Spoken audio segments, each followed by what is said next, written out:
యూట్యూబ్కి స్వాగతం సుస్వాగతం. నేనైతే ఈరోజు ఇది వచ్చి మన ఇండియాలో నేతి బీరకాయ అంటారు, ఇక్కడ కూస అంటారు.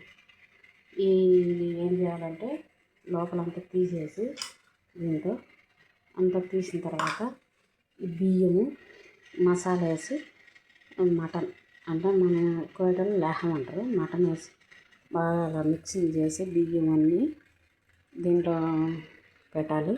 పెట్టిన తర్వాత అంత ఎర్రగడ్డలు ఉర్లగడ్డలు కొంచెం నూనె వేసి దగ్గరలో ఆడున్న పెట్టాలి. ఈ కోస తీసింది ఇది ఇండియాలో నేతి బీరకాయ అంటారు, మన ఇక్కడ అరబ్బీలో కోస అంటారు.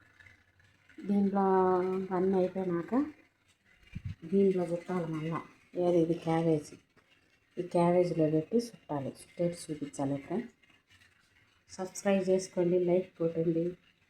ఇక్కడ బిడ్డను నేను మళ్ళీ వీడియోలో మళ్ళీ ఇంకొక మోడల్లో పెడతాను.